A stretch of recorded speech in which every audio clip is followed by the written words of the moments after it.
Process.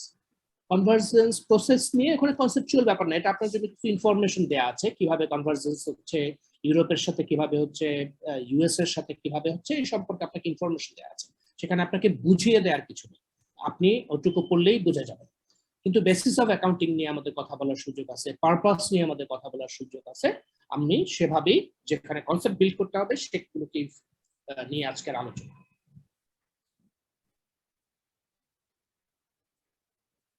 So chapter 1 financial statements. এর কতগুলো learning objective আছে, এটা আমি একটু স্কিপ করতে চাই, শুরু করতে চাই এখান থেকে। What is financial reporting? আপনার সিলেবাসটার নামই হচ্ছে ফাইন্যান্সিয়াল অ্যাকাউন্টিং এন্ড রিপোর্টিং। আমি আপনাদের কাছ থেকে একটু শুনতে চাই ফাইন্যান্সিয়াল রিপোর্টিং বলে আপনারা কি বোঝেন। আমি এটা থেকে একটু পেছনে যাব, সামনে যাই।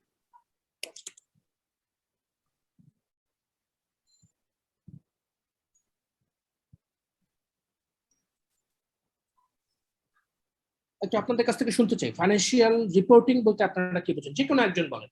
Sir, process of identifying, measuring and communicating economic information to others. আপনারা একটা সিনেমা আছে, হিন্দি সিনেমা, ওখানে আমির খান ছিল, সিনেমাটার নাম কি যেন?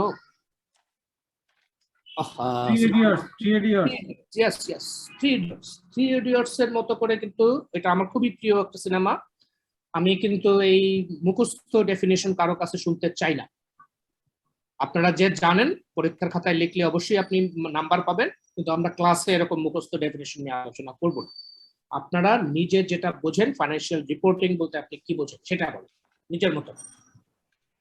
স্যার, ফাইন্যান্সিয়াল রিপোর্টিং হচ্ছে আমার কোম্পানির যে আর্থিক বিবরণীরা, এটা স্যার আমার যা স্টেক হোল্ডার আছে তাদের কাছে প্রেজেন্ট করা, তাদেরকে দেওয়া। কেন দিতে হবে? হ্যাঁ, আপনি রিপোর্টিং সম্পর্কে একদম ঠিকঠাক বলেছেন, কিন্তু কেন দিতে হবে?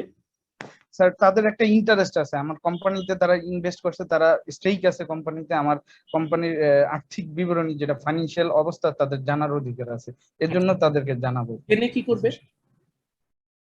এরা ইনভেস্টমেন্ট ডিসিশন, ফাইন্যান্সিয়াল ডিসিশন নেওয়ার জন্য স্যার, এরা ইনভেস্টমেন্ট ডিসিশন নিবে, ফাইন্যান্সিয়াল ডিসিশন গুলা নিবে। যেমন একটু एग्जांपल বলুন তো, কিরকম ডিসিশন নেবে? যে আমি এই জায়গায়, যেমন যদি ধরি ব্যাংক আমার ফাইন্যান্সিয়াল স্টেটমেন্ট থেকে বুঝবে যে আমি আসলে লোনটা দিচ্ছি, আমার এই লোনটা আমি রিকভারি করতে পারবো কিনা।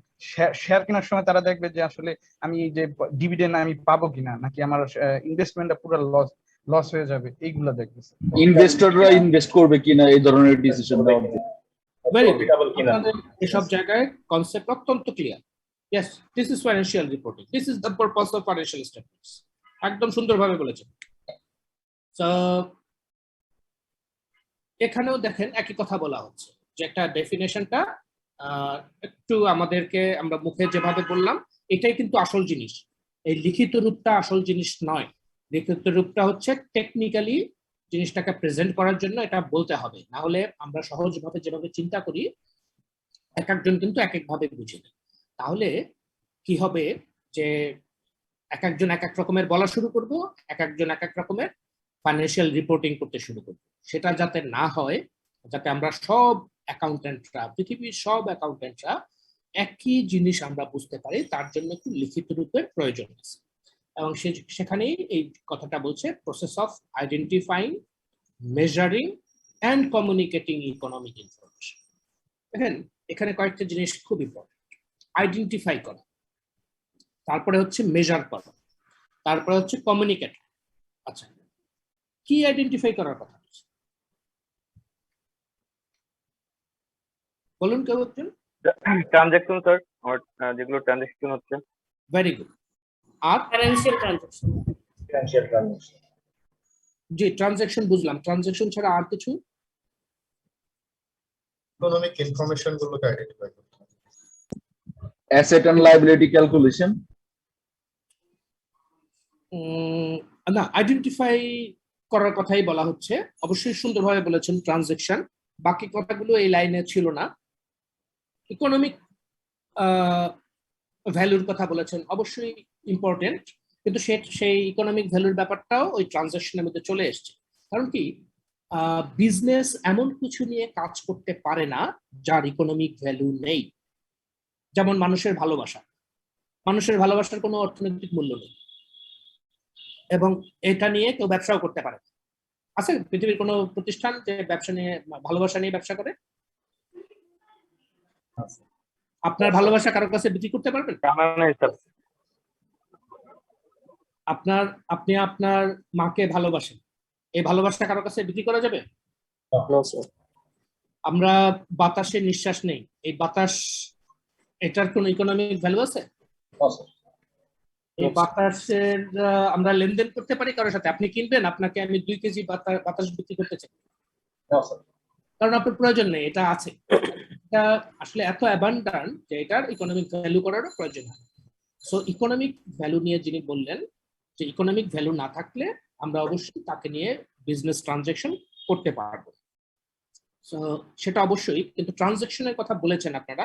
ট্রানজাকশন মানে যে কোনো পণ্য অথবা সেবার লেনদেন, একজনের কাছ থেকে আরেকজনের কাছে যাওয়া আসা, এটাই হচ্ছে ট্রানজাকশন। এছাড়া আর কি আছে জানি আমরা অ্যাকাউন্টিং করি? Accounting head, G, accounting head, Financial charge of account, information. Charge of account. না, এই যে আইডেন্টিফাই করার কথা বলা হচ্ছে এখানে, মানে আমরা কি আইডেন্টিফাই করি? Sir, financial information. Sir asset কোনটা, লাইবিলিটি কোনটা, এগুলা স্যার। সেটা কিন্তু ক্লাসিফিকেশন। অ্যাকাউন্টিং এর মূল কাজ হচ্ছে রেকর্ডিং, তারপরে হচ্ছে ক্লাসিফিকেশন, তারপরে হচ্ছে রিপোর্টিং, তারপরে হচ্ছে ইন্টারপ্রিটেশন। এই 4টা হচ্ছে অ্যাকাউন্টিং এর কাজ। আর তার আগে আমরা আসলে এই 4টা কাজ করার আগে আমাদেরকে কয়েকটা কাজ করতে হবে, সেটা হচ্ছে এই আইডেন্টিফাই করতে হবে, না হলে আমি কিভাবে সেটাকে রেকর্ড করবো, তাই না? আবার Character wise identification, sir. Capital or revenue expenditure. That is transaction. আপনি আবারও সেই ট্রানজাকশন নিয়ে কথা বলছেন। একটা ট্রানজাকশনকে আইডেন্টিফাই করতে হবে, তারপরে তাকে মেজার করতে হবে, এরপরে আমরা তাকে রেকর্ড করতে পারবো। আর পরে যে কমিউনিকেশনের কথাটা বলা হচ্ছে, এন্ড কমিউনিকেটিং, এই কমিউনিকেশনটা হচ্ছে রিপোর্টিং। রিপোর্টের মাধ্যমে আমরা সেটাকে আরেকজনের কাছে কমিউনিকেট করতে পারি। সো আমি আইডেন্টিফিকেশন, এখনো আপনারা একটা জিনিস মনে করছেন না, দ্যাট ইজ ইভেন্ট। ট্রানজাকশন ছাড়াও কিছু জিনিস আছে, ইভেন্টস। ইয়েস, আপনারা আইএফআরএস অবশ্যই এই ম্যানুয়ালের মধ্যে নিজেকে সীমাবদ্ধ রাখবেন না। এই কথা ঠিক যে এই ম্যানুয়াল পড়লে আপনি সিএ পাস করতে পারবেন, কিন্তু যদি এই ম্যানুয়ালের মধ্যে নিজেকে সীমাবদ্ধ রাখেন এবং আইএফআরএস না পড়েন, তাহলে আপনি ভালো হতে পারবেন না, আপনি একজন ক্লার্ক হবেন। সো আইএফআরএস পড়তে হবে, এবং সব থেকে ভালো হয় যদি এই ম্যানুয়াল, এখন আপনারা ক্লাস করছেন, এই ক্লাসের সাথে সাথে ম্যানুয়ালটা পড়বেন প্রথমে, তারপরে পুরো আইএফআরএসটা পড়বেন, এবং সেটা যখন নিজে নিজে পড়ে পড়ে হজম করতে পারবেন, তখন আপনি বুঝবেন যে আমি অনেক ভালো অ্যাকাউন্টেন্ট হচ্ছি। শুধু এই ম্যানুয়াল পড়ে আপনি ভালো অ্যাকাউন্টেন্ট হতে পারবেন। আপনারা আইএফআরএস এর মধ্যে ইভেন্ট শব্দটাকে প্রায় পাবেন, বা যারা ইতিমধ্যেই পড়েছেন তারা নিশ্চয়ই জানেন যে ট্রানজাকশন এবং ইভেন্ট কথাটা পাশাপাশি বলা হয়। ইভেন্ট হচ্ছে একটা ঘটনা, ইভেন্টের বাংলা অর্থ হচ্ছে ঘটনা। ঘটনার কিন্তু অ্যাকাউন্টিং, লেনদেন হয়নি কিন্তু ঘটনা ঘটেছে একটা, তার কিন্তু রেকর্ডিং হয়, তার কিন্তু অ্যাকাউন্টিং হয়। যেমন আপনি মনে করুন যে আপনার একটা গরুর খামার আছে, ওকে? এই গরুর খামারে আপনার 2টা গরু নতুন বাচ্চা দিয়েছে। কোনো লেনদেন হয়েছে কারোর সাথে? আপনি স্যার, সেই কোনো লেনদেন হয়নি। বিজনেস হয়, সেটা যদি বিজনেস হয় তাহলে অবশ্যই আপনি এই যে নতুন 2টা বাচ্চা হয়েছে, এই গরুর বাচ্চা 2টার ভ্যালুয়েশন করে আপনি কিন্তু আপনার বুকস অফ অ্যাকাউন্টসে লিখতে হবে। এমনি এটা একটা ছোট্ট এবং সহজ এক্সাম্পল দিলাম। এরকম বহু জিনিস আছে যে একটা ঘটনা ঘটার পরে আপনাকে অ্যাকাউন্টিং করতে হয়। আর একটা একেবারে প্র্যাকটিক্যাল এক্সাম্পল দেই। আপনার বোর্ড অফ ডাইরেক্টরস যখন আপনার ডিভিডেন্ড ডিক্লেয়ার করলো যে এত % ডিভিডেন্ড দেওয়া হবে, একজন অ্যাকাউন্টেন্ট হিসেবে আপনি কি করবেন? সেখানে কি কোনো লেনদেন হয়েছে? জাস্ট একটা ঘোষণা, তাই না? বোর্ড মিটিং যে 20% ডিভিডেন্ড লেনদেন হয়নি স্যার, ঘোষণা হয়েছে স্যার। হ্যাঁ, কোনো রকমের লেনদেন হয়নি কিন্তু। অথচ একজন অ্যাকাউন্টেন্ট হিসেবে আপনি যদি ওই কোম্পানির অ্যাকাউন্টেন্ট হন, আপনাকে কিন্তু সাথে সাথে অ্যাকাউন্টিং করে ফেলতে হবে, বুকস অফ অ্যাকাউন্টসে রেকর্ড করতে হবে যে ডিভিডেন্ডস পেয়েবল এত টাকা, আর রিটার্ন আর্নিংস ডেবিট, রিটার্নসে ডেবিট করবেন আর ডিভিডেন্ডস পেয়েবলকে ক্রেডিট করবেন, তাই না? এখানে কিন্তু লেনদেন হয়নি। সো কি আইডেন্টিফাই করব আমরা?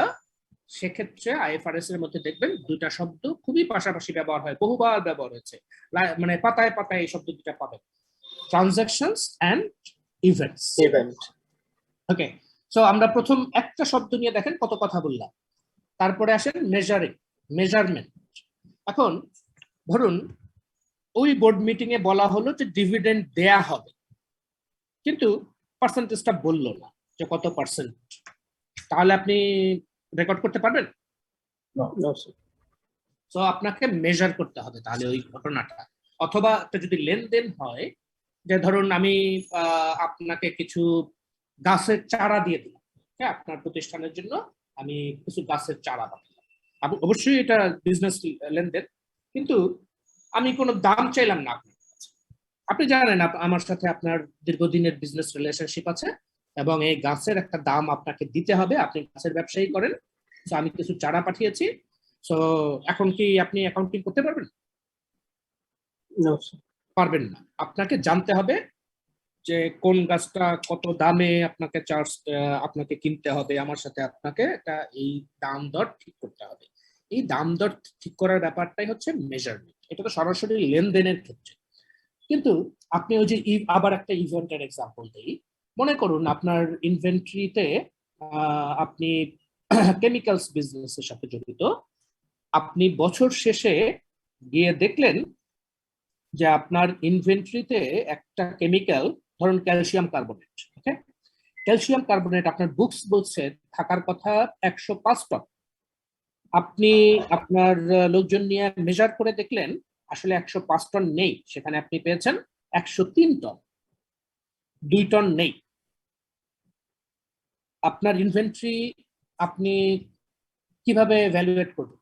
এটা একটা ঘটনা ঘটছে, 2 টন নেই, এবং আপনি ওখানের যারা টেকনিক্যাল পার্সন আছে তাদের সাথে কথা বলে বুঝলেন যে এই 2 টন আসলে ইভাপোরেশন হয়েছে। আপনি জানেন যে এরকম ম্যাটেরিয়াল গুলোর মধ্যে কিছু না কিছু পানি থাকে, সো একটু সময় যদি পায় তাহলে পানিটা আস্তে আস্তে উড়ে চলে যায়, মানে শুকিয়ে যায় জিনিসটা, তাহলে কি হয়, তার ওয়েট লস হয়ে যায়। 2 টন পানি ছিল 105 টন ক্যালসিয়াম কার্বনেটের ভেতর। সো 2 টন যখন উড়ে গেল, আপনি বছর শেষে যখন ইনভেন্টরি ফিজিক্যাল ভেরিফিকেশন করতে গেলেন, আপনি ফিজিক্যালি 2 টন কম পেলেন। সো ইটস অ্যান ইভেন্ট, একটা ঘটনা ঘটছে যে 2 টন পানি উড়ে গেছে। তো তাহলে আপনাকে এখন নতুন করে মেজার করতে হবে, এবং ইনভেন্টরি মেজারমেন্টের ক্ষেত্রে আমাদের আরেকটা আইএস আছে, IAS 2, সেখানে বলেছে যে cost or net realisable value whichever is lower, তাই না? এটা আপনারা অনেকেই জানেন, এটা খুবই বহুল ব্যবহৃত একটা accounting standard. Cost or net realisable value whichever is lower. আপনাকে এই দুইটা দিয়ে তাহলে আপনাকে এখন অঙ্ক কষতে হবে। অঙ্ক কষে আপনি কস্টে দেখলেন জিনিস আছে 103 টন এবং আপনি কিনেছিলেন 10 টাকা দরে, তাহলে আপনি একটা নাম্বার পেয়ে গেলেন, মনে করুন এটা 1000 টাকা। আর নেট রিয়ালাইজেবল ভ্যালু ক্যালকুলেট করতে গিয়ে আপনি দেখলেন যে আসলে আপনি যখন কিনেছিলেন তখন বাজার দর চড়া ছিল, সে বেশি দামে আপনার কিনা, এখন বাজার দর নেমে গেছে, আপনি আসলে বেচতে পারবেন এটা 800 টাকা দামে। তো এই যে প্রক্রিয়ায় আপনি যে কাজটা করছেন, দ্যাট ইজ মেজারমেন্ট। আমরা এরকম ট্রানজেকশন হওয়ার সময় বা ইভেন্ট ঘটার সময় আমরা প্রত্যেকটা বিষয়কে মেজার করি। এই মেজার করলে এটাই হচ্ছে আমাদের রিপোর্টিং এর একটা পার্ট, মানে অ্যাকাউন্টিং এর একটা পার্ট। এরপরে আসছে কমিউনিকেশন। কমিউনিকেশন নিয়ে একটু আগেই বলছিলাম, কমিউনিকেশন মানে হচ্ছে রিপোর্টিং। রিপোর্টিংটা আমরা অনেকভাবে রিপোর্টিং, একটা রিপোর্টিং হয় স্ট্যাটুটরি রিপোর্টিং, যেটা আমি লিগালি বাধ্য বছরে অন্তত একবার আমাদের দেশের আইন অনুযায়ী কোম্পানি হলে তাকে রেগুলেটর মানে জয়েন্ট স্টক কোম্পানিতে আমাকে রিটার্ন জমা দিতে হয়, আবার ট্যাক্স অথরিটির কাছে আমাকে ওই একই ফাইন্যান্সিয়াল স্টেটমেন্ট জমা দিতে হয়। এই অ্যাটলিস্ট এই দুইটা রিকোয়ারমেন্ট যে সবগুলো কোম্পানির জন্য আছে। এছাড়াও আরো অনেক রকমের রেগুলেটরি রিকোয়ারমেন্ট থাকতে পারে, যেমন আপনার যদি ব্যাংকিং কোম্পানি হয় তাহলে বাংলাদেশ ব্যাংক আপনাকে কিছু নির্দেশ দিতে পারে, এই রকমের রিপোর্ট আমাকে অমুক অমুক সময়ে সাবমিট করো। দ্যাট অল দিস ইনফরমেশন আর স্ট্যাটুটরি রিকোয়ারমেন্ট। এছাড়াও আপনার ম্যানেজমেন্ট বিভিন্ন রকমের ইনফরমেশন চায়, সেই ইনফরমেশন গুলোকে আমরা বিভিন্ন আকৃতিতে দেই। তবে আমরা এই কোর্সটা নিয়ে যখন আলোচনা করব তখন কিন্তু ম্যানেজমেন্ট ইনফরমেশন নিয়ে আমরা আলোচনা করব না। এই ফাইন্যান্সিয়াল স্টেটমেন্ট আমরা যেই ফাইন্যান্সিয়াল স্টেটমেন্ট নিয়ে কথা বলবো সেটা সবই হচ্ছে আইএফআরএস অনুযায়ী, এবং আইএফআরএস অনুযায়ী সেই স্টেটমেন্ট গুলি তৈরি করতে হয় যেটাকে আমরা এক কথায় বলি general purpose financial statement. General purpose financial statement এটা একটা ফাইন্যান্সিয়াল রিপোর্টের একটা অংশ, মানে এক ধরনের ফাইন্যান্সিয়াল স্টেটমেন্টস। আর এক ধরনের হচ্ছে ম্যানেজমেন্ট রিপোর্ট। ম্যানেজমেন্টের জন্য অনেক রকমের রিপোর্ট করতে হয়। আপনারা যারা অডিট করেছেন বিভিন্ন প্রতিষ্ঠান তারাও জানেন, যারা বিভিন্ন জায়গায় চাকরি করেন তারাও জানেন কত রকমের অনেক রকমের ম্যানেজমেন্ট রিপোর্টিং হয়। সো আমাদের এই আলোচনা বিষয়ের মধ্যে ম্যানেজমেন্ট রিপোর্টিং একেবারেই থাকবে না, আমরা জেনারেল পারপাস ফাইন্যান্সিয়াল স্টেটমেন্ট নিয়ে আলোচনা করব, যেটা মূলত এক্সটার্নালদের জন্য তৈরি করা হয়।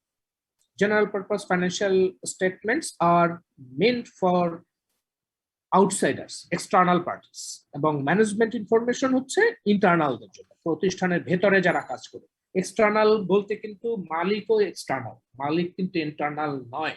এই কথাটা সবসময় মাথায় রাখবেন।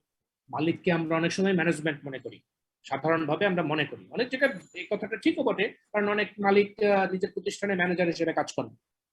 সো ম্যানেজার হিসেবে যখন কাজ করেন তখন সে অবশ্যই এমপ্লয়ির মতো কাজ করেন, অনেকে বেতনও নেন। একজন শেয়ার হোল্ডার একটা কোম্পানির, সে একদিকে যেমন শেয়ার হোল্ড করেন, আবার একই সাথে সে কোম্পানির একজন কর্মচারী হিসেবে বেতনও নিতে পারেন, সে কর্মচারী হিসেবেও কাজ করতে পারেন, আইনগত কোনো বাধা নেই। সো মালিককে আমরা দুই রোলে দেখি বলে অনেক সময় আমাদের মধ্যে কনফিউশন তৈরি হয়। ব্যাপারে সবসময় ক্লিয়ার থাকবেন, আমরা ইন্টারনাল যখন কথাটা বলবো ইন্টারনাল ইউজার, তখন আমরা কোনো মালিকের কথা চিন্তা করব না, আমরা সবসময় ম্যানেজমেন্টকে নিয়ে চিন্তা করবো। ম্যানেজমেন্টে যারা কাজ করেন তাদেরকে নিয়ে চিন্তা, তাতে মালিক থাকলে সেখানে আছে, না থাকলে নেই। সো এই ডিসিশন মেকিং, এবার আসুন আমরা আরেকটু আগাই। কমিউনিকেশনটা করবো কি করবো? Economic information. আসলে অ্যাকাউন্টেন্টরা ইকোনমিক ইনফরমেশন ছাড়া অন্য কোনো বিষয় নিয়ে কাজও করতে পারে। আমাদের অ্যাকাউন্টিং এর অন্যতম প্রধান লিমিটেশন হচ্ছে আমরা নন ইকোনমিক ভ্যালু নেই এমন বিষয় নিয়ে আমরা কাজ করতে পারি। যেমন আপনার ধরুন একটা পেইন্টিং, আপনি একটা পেইন্টিং কিনেছেন, মনে করুন আপনার কোম্পানিটা 200 বছরের পুরনো একটা কোম্পানি। 200 বছর আগে এই কোম্পানির কোনো একজন ওই পেইন্টিংটা ইউরোপে গিয়ে কিনে নিয়ে আসছে, তখন কিনছিল এটা 150 পাউন্ডে, 150 পাউন্ড। এই পেইন্টিংটার আজকের ভ্যালু কত এটা কিন্তু আমরা জানি না। এটা মেজার করার মতো কোনো পদ্ধতি আমার কাছে নেই যতক্ষণ না আমি এটাকে অকশনে তুলছি। সো এর ইকোনমিক ভ্যালু নেই, আমরা এটাকে মেজারও করছি না, এটাকে এবং এটা ইউনিক জিনিস, আমি এটার কোনো মার্কেট প্রাইস বলে ব্যাপার নেই। সো একটাই উপায় আছে এটা ভ্যালু করার, সেটা হলো অকশনে তোলা। অকশনে তুললে যদি তার কেউ এটাকে দাম থাকে তাহলে আমরা বলতে পারি এটার একটা ভ্যালু আছে, আদারওয়াইজ আমরা এটার ভ্যালু করতে পারি না। সো সাধারণভাবে এই ব্যাপারগুলো খুবই এক্সেপশনাল, এগুলো নিয়ে আমরা না খুব একটা ভেবে দরকার নেই। আমাদের দরকার হচ্ছে ইকোনমিক ইনফরমেশন আমরা শেয়ার করব। নন ইকোনমিক ইনফরমেশন শেয়ার করা ফাইন্যান্সিয়াল রিপোর্টিং এর কাজ নয়। কথাটা লক্ষ্য করুন, নন ইকোনমিক ইনফরমেশন শেয়ার করা ফাইন্যান্সিয়াল রিপোর্টিং এর কাজ নয়। একটা অ্যানুয়াল রিপোর্টের মধ্যে বোথ ফাইন্যান্সিয়াল এবং নন ফাইন্যান্সিয়াল ইনফরমেশন থাকে, তাই না? একটা অ্যানুয়াল রিপোর্টের মধ্যে অনেক ইনফরমেশন থাকে। ধরুন সেই ডাইরেক্টরদের শিক্ষাগত যোগ্যতা, তাদের অভিজ্ঞতা, টপ ম্যানেজমেন্টে যারা কাজ করেন তাদের কাজের অভিজ্ঞতা, এগুলো কিন্তু ইকোনমিক ভ্যালু না। কিন্তু একজন ডিসিশন মেকারের ডিসিশন মেকিং এর উপরে এই ইনফরমেশন গুলো হেল্প করে। তারপরে ধরুন চেয়ারম্যানস স্টেটমেন্ট, এর মধ্যে অনেকগুলো ভবিষ্যৎ পরিকল্পনা নিয়ে কথা থাকে, সামাজিক কর্মকাণ্ড নিয়ে কথা থাকে, তার মধ্যে কিন্তু নন ইকোনমিক ইনফরমেশন আছে, কিন্তু ফাইন্যান্সিয়াল রিপোর্টিং এর মধ্যে, ফাইন্যান্সিয়াল স্টেটমেন্টস এর মধ্যে কোনো নন ইকোনমিক ব্যাপার নেই। আর এই ইনফরমেশন গুলো দিয়ে কি করা হবে? এগুলো দিয়ে কিন্তু ইউজার ডিসিশন নেবে, তার সিদ্ধান্তগুলো, যে কথাটা আপনারা বলেছেন প্রথমেই, আমি এই শব্দটার উপরে আর এমফাসিস করব না, you already know it very well, যে এই ফাইন্যান্সিয়াল ইনফরমেশন দিয়ে কত রকমের সিদ্ধান্ত গ্রহণ করা যায়। আচ্ছা, এই সিদ্ধান্ত আসলে কিসের সিদ্ধান্ত? দ্যাট ইজ অ্যানাদার ইম্পর্টেন্ট বিষয়। আপনারা বললেন যে সিদ্ধান্ত গ্রহণ করা যায়, কিসের সিদ্ধান্ত? সেটা হচ্ছে স্টুয়ার্ডশিপ একটা অ্যাসেসমেন্ট। তার মানে হলো আমরা যখনই এই অ্যাকাউন্টিং গুলো, এই অ্যাকাউন্টিং কোর্সটা নিয়ে আলোচনা করব, সব সময় একটা জিনিস মাথায় রাখবেন যে আপনি একটা মাল্টিন্যাশনাল কোম্পানির জন্য কাজ করছেন। এটা মাথায় রাখলে আপনার আইএফআরএস বুঝতে খুব সুবিধা হবে। আপনি একটা আমাদের দেশি কোম্পানিকে মাথায় নিয়ে যদি অ্যাকাউন্টিং বুঝতে যান, আপনার দৃষ্টিভঙ্গি খুব সংকীর্ণ হয়ে যাবে, তাহলে আইএফআরএস কে ধরতে পারবেন না। আপনি সবসময় নিজেকে একটা কাল্পনিক ভাবে নিজেকে স্থাপন করবেন যে আমি একটা মাল্টিন্যাশনাল কোম্পানির হেড অফিসে একজন অ্যাকাউন্ট টিমে একজন ম্যানেজার বা একজন অ্যাসিস্ট্যান্ট ম্যানেজার, এরকম কিছু আপনি নিজেকে চিন্তা করবেন। ওকে, একটু সিনিয়র লেভেলেই করেন না, মিনিমাম হচ্ছে আপনি ম্যানেজার লেভেলে চিন্তা করেন, তাহলে আপনার এই আইএফআরএস বুঝতে সুবিধা হবে।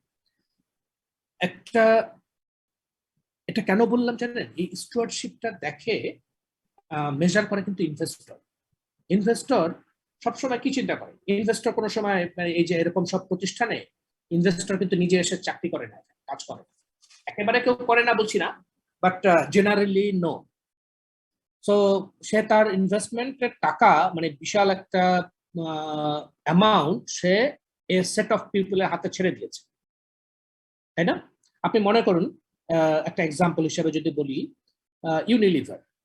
ইউনিলিভারের শেয়ার হোল্ডার আমাদের দেশে, এখানে ঢাকাতেও, ঢাকায় কি এটা লিস্টেড? না, লিস্টেড না। এটা অনেক দেশে লিস্টেড কোম্পানি হিসেবেও আছে এবং নাম্বার অফ শেয়ারও আছে অনেকের কাছে, কিন্তু আপনি দেখবেন এর গোড়ায় গিয়ে হয়তো একটা বা পাঁচটা ফ্যামিলির হাতেই এর 70 বা 80% শেয়ার অথবা 60% শেয়ার। সো মূলত ওই ফ্যামিলিটা এই কোম্পানিটাকে ওন করে, এবং তারা কি করে ওরকম, অথবা আপনি মনে করুন নিজেকে ইয়ের জায়গায়, যে আরে আমেরিকান ইনভেস্টর ওয়ারেন বাফেট, আপনি নিজেকে ওয়ারেন বাফেট, যার কয়েকশো বিলিয়ন ডলার হচ্ছে ডলারের মালিক, তার অনেক 75টা কোম্পানি, আমি কয়েক বছর 2-4 বছর আগের কথা বলছি, এখন ওটা চেঞ্জ হতে পারে, 75টা কোম্পানিতে তার ইনভেস্টমেন্ট ছিল, এবং কোনো একটা কোম্পানিতে সে কিন্তু চাকরি করে না, কোনো একটা কোম্পানি নিজে চালায়। সে কি করে? সে একটা জিনিসই দেখে যে কোন ইনভেস্টমেন্ট করার আগে ওই কোন প্রতিষ্ঠানটা কতটা সাকসেসফুলি রান করছে। সো ওর ম্যানেজমেন্ট, স্টুয়ার্ডশিপ বলতে ম্যানেজমেন্টকে মিন করা হয় বা লিডারশিপকে মিন করা হয়, যে ওই প্রতিষ্ঠানের লিডারশিপটা কেমন, যদি তাদের বড় ভিশন আছে কিনা, তাদের ভালো প্ল্যান আছে কিনা, এবং তারা ভালোভাবে সেই প্ল্যানকে এক্সিকিউট করতে পারে কিনা। আমি 3টা কথা বললাম: ভিশন, প্ল্যান এবং এক্সিকিউশন। ভিশন থাকলে সেখান থেকে ভালো প্ল্যান আসবে, আর ভালো প্ল্যান আসলেই শুধু চলবে না যদি না সেটা ভালোভাবে ইমপ্লিমেন্ট করা যায়। সো এই 3টা জিনিস সবসময় এই ডিসিশন মেকাররা দেখে, এবং এটা দেখতে গিয়ে আলটিমেটলি স্টুয়ার্ডশিপটাকে অ্যাসেসমেন্ট করে। এই একটা স্লাইডের উপরে আমরা অনেক আলোচনা করেছি। আলোচনাটা আপনাদের কেমন লাগলো? স্যার খুব ভালো লেগেছে।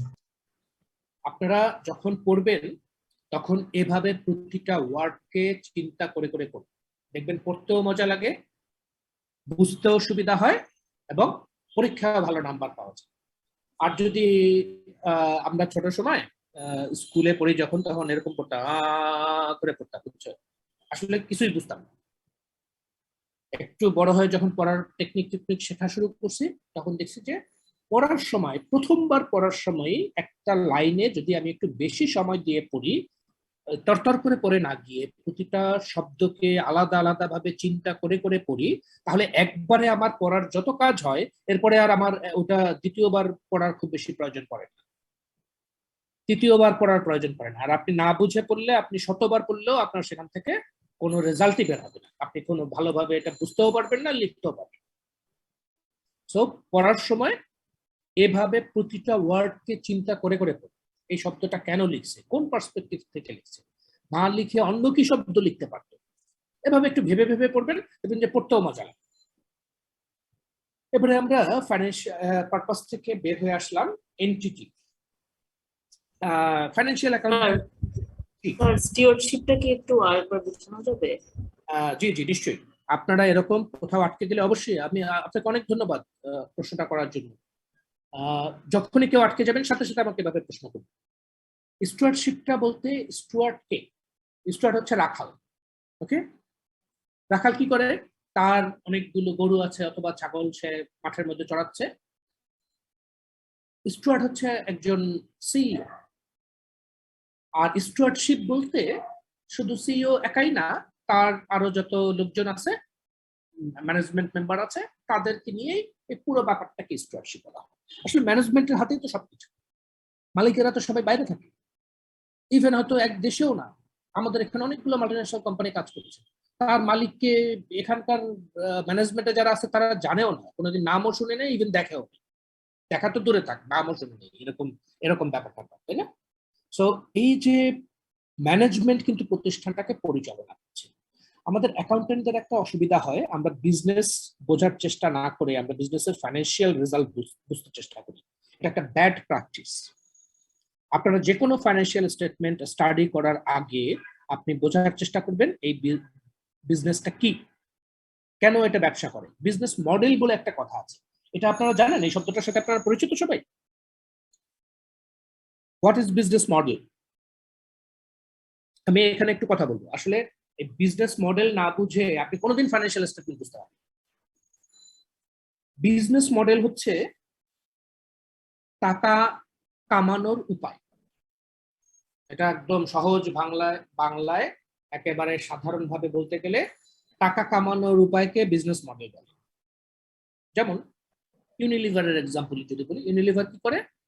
কতগুলো কসমেটিক্স সে বেচে, কসমেটিক্স বানায়, বা আরো আগে থেকে যদি বলি, কসমেটিক্স নিয়ে তারা গবেষণা করে, কসমেটিক্স বানায়, কসমেটিক্স ডিস্ট্রিবিউট করে, কসমেটিক্স থেকে টাকা আনে, এই তো, তাই না? যে কোনো প্রতিষ্ঠানের এরকম একটা ব্যাপার আছে। আপনারা ব্যাংকের কথা চিন্তা করেন, ব্যাংকের বিজনেস মডেলটা কি? সে ডিপোজিট গ্রহণ করে এবং লোন দিতে গিয়ে এর ভেতরে অনেকগুলো কাজ আছে, মোটা দাগে কিন্তু এই দুটোই কাজ। সে ডিপোজিট গ্রহণ করে আর লোন দেয়। তো লোন দিলে সে ইন্টারেস্ট পায়, তাহলে সে ভ্যালু ক্রিয়েট কি করে? সে নিশ্চয়ই ভ্যালু ক্রিয়েট করে, আদারওয়াইজ তাকে মানুষ টাকা দিত। সে একদল মানুষের জন্য ইন্টারেস্ট ইনকামের ব্যবস্থা করছে, আরেক দল মানুষের নগদ টাকার অভাব পূরণ করছে। প্রত্যেকটা বিজনেস কিন্তু একটা নিডকে পূরণ করতেছে, একটা বা একাধিক নিডকে পূরণ করছে। সো এই নিডটা কি এবং নিড পূরণের ব্যবস্থাটা কি, এটা যদি আপনি একটু স্টাডি করেন, সামান্য একটু স্টাডি করলে এটা বুঝে ফেলা যায় যে কোনো প্রতিষ্ঠান সম্পর্কে। প্রথমে একটা ফাইন্যান্সিয়াল স্টেটমেন্ট দেখার আগে এই জিনিসটা নিয়ে চিন্তা করবেন যে এই বিজনেসটা কিসের প্রতিষ্ঠান, ওর ভ্যালু এডিশনটা কোথায় হয়, এই প্রতিষ্ঠান কিভাবে টাকাটা বানায়। ওকে, এই কাজগুলো যারা করে তাদেরকেই বলা হয় steward. Is it clear now? Yes sir. আচ্ছা, আসুন এবার আমরা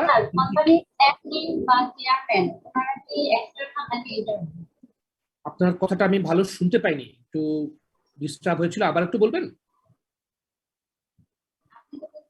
কোম্পানির ওনার হচ্ছে এক্সটার্নাল ইউজার, তো কোম্পানির এমডি বা চেয়ারম্যান ওনারা এক্সটার্নাল নাকি ইন্টারনাল ইউজার? আমি আবারও শুনতে পেলাম না, একটু লাইনে কোথাও অসুবিধা হচ্ছে। স্যার উনি বলেছেন কোম্পানির MD, DMD external body or internal body. Even not it clear, আবার একটু রিপিট করবেন? আপনার কথাটা একটু ভালো শুনতে পেয়েছিলাম, কিন্তু শেষের দিকে একটা কথা স্যার উনি বলেছেন এমডি এবং ডিএমডি কোম্পানির কি এক্সটার্নাল বডি হবে নাকি ইন্টারনাল বডি হবে? অবশ্যই ইন্টারনাল। আপনার তারা তো এমপ্লয়ি। এমডি মানে কি? Managing director. সেই ডিরেক্টরের কিছু শেয়ার হোল্ডিং থাকতে পারে। শেয়ার হোল্ডিং সাধারণত থাকে কেন, আহ, একটু ওই যে কিছু ডকুমেন্টস সাইন টাইন করার জন্য থাকে। আমি আগেই বলেছি যে আপনারা বড় মাল্টিন্যাশনাল কোম্পানিগুলোর কথা মাথায় রাখবেন, তাহলে আপনার এই জিনিস বুঝতে সুবিধা হবে। যতগুলো মাল্টিন্যাশনাল কোম্পানির যত এমডি আছে তারা কেউই ওনার না, সবাই হচ্ছে এমপ্লয়ি। তবে ওই লিগাল কিছু সুবিধা পাওয়ার জন্য তাদের নাম পাওয়া থেকে একটা শেয়ার দেওয়া হয়, কোয়ালিফাইং শেয়ার বলে যেটাকে। ধরুন 10টা শেয়ারের মালিক আছে, আমি এক্স্যাক্টলি জানি না, এখানে ইউনিলিভার আছে, তারপরে ধরেন নোভার্টিস, গ্ল্যাক্সো, এরকম যতগুলো মাল্টিন্যাশনাল আছে তাদের প্রত্যেকের এমডি ডিএমডি যারাই আছে তাদের নামে হয়তো 10টা বা 50টা শেয়ার আছে। এই শেয়ারটা দেয়া হয় এই জন্য এক্সিকিউটিভ এমডি বা এক্সিকিউটিভ ডাইরেক্টরের মধ্যে স্যার। মূলত তারা এক্সিকিউটিভ।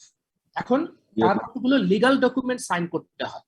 এখন ইউনিলিভারের আসল মালিককে, তাকে তো আসলে পদ্ধতি খুঁজে পাওয়া যাবে না, তার সে কি এসে কাগজ সাইন করবে?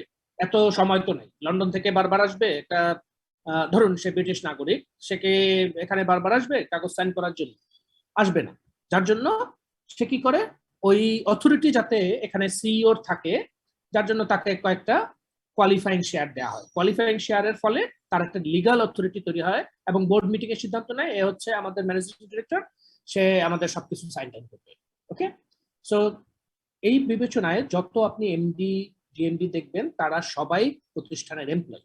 তবে হ্যাঁ, আমাদের দেশি কোম্পানিগুলোতে মালিকেরাই একই সাথে শেয়ার হোল্ডার এবং এই এমডির পজিশন হোল্ড করে। যখন আপনি একজন এমডি কে দেখবেন ম্যানেজিং ডিরেক্টর, সে কিন্তু মূলত ম্যানেজার, তিনি কিন্তু সে মালিক হোক আর না হোক, সে মূলত ম্যানেজার।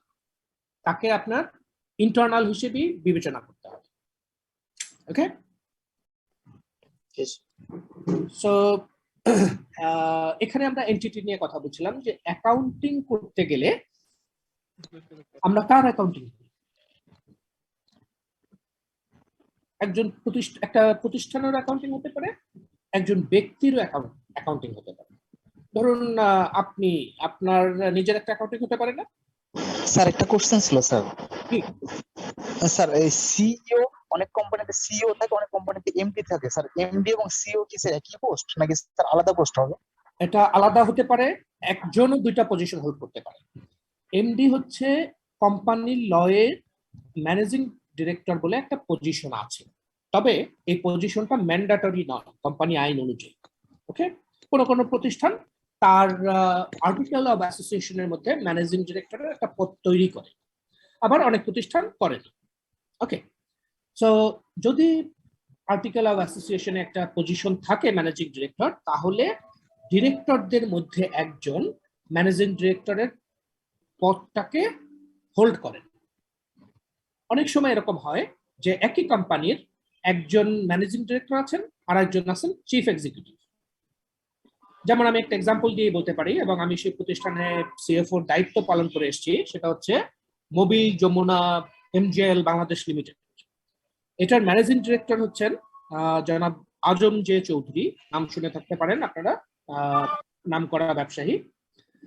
তো আজম জে চৌধুরী এই কোম্পানিটার ম্যানেজিং ডিরেক্টর, কিন্তু এই কোম্পানির চিফ এক্সিকিউটিভ হচ্ছেন মুকুল হোসেন নামে আরেকজন। সো চিফ এক্সিকিউটিভের কাজ হচ্ছে ম্যানেজমেন্ট বিষয়ে সমস্ত কাজ করা, আর ম্যানেজিং ডিরেক্টরের কাজও আসলে সেম।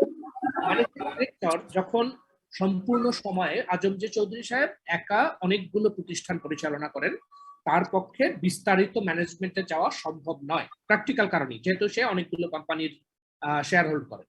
সো বেশিরভাগ কোম্পানিতেই সে চেয়ারম্যানের ভূমিকায় থাকেন।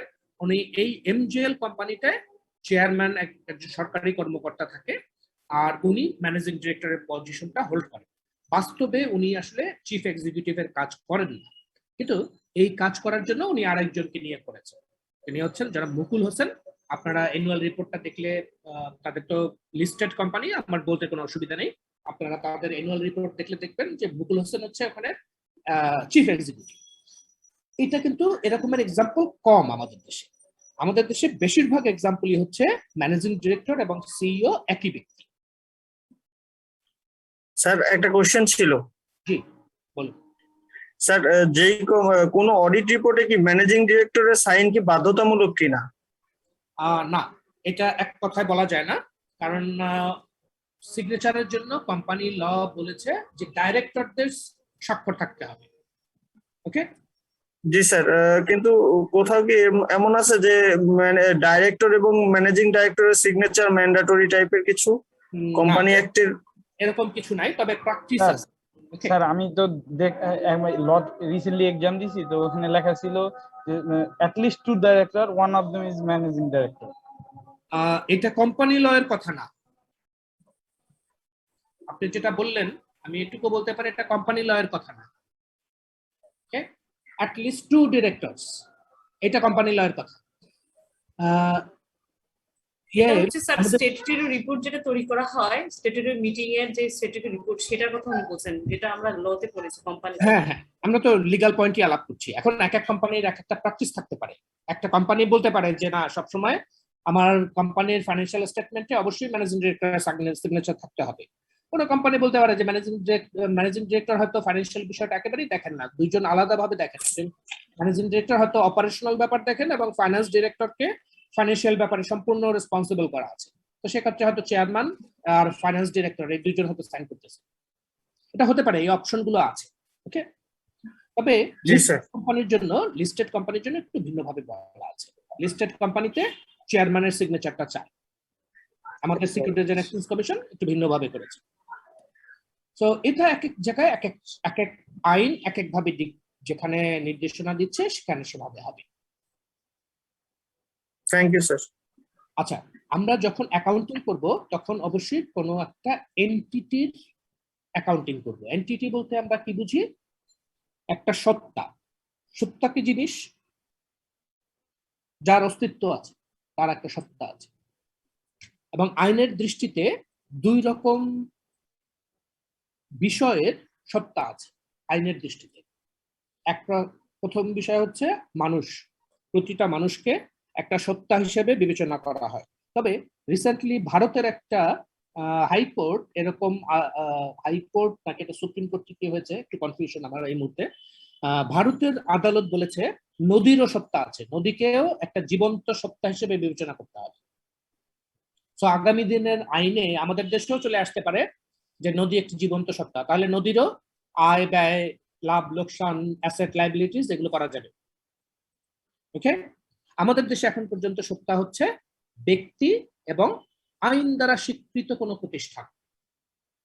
এই আইন দ্বারা স্বীকৃত প্রতিষ্ঠান বলতে অনেক রকমের প্রতিষ্ঠান বোঝায়, যেমন সরকারি আদেশ দ্বারা তৈরি একটা প্রতিষ্ঠান। এক্সাম্পল হচ্ছে গ্রামীণ ব্যাংক। গ্রামীণ ব্যাংক কিন্তু কোম্পানি আইনের অধীনে বা অন্য কোনো আইনের অধীনে তৈরি নয়, তবে এর নিজেরই একটা আইন আছে। গ্রামীণ ব্যাংক আইন তৈরি হয় বোধহয় 80-এর দশকে, sometimes in early 80s। So তখন একটা বিশেষ আইন দ্বারা একটা কোম্পানিকে করা হয়েছে এবং বাংলাদেশ এটাকে স্বীকৃতি দিয়েছে, এর একটা আইনগত অস্তিত্ব আছে। বেশিরভাগ প্রতিষ্ঠান হচ্ছে আমাদের কোম্পানি আইনের অধীনে গঠিত। সো ওই আইন দ্বারা সৃষ্ট লিগাল এন্টিটি।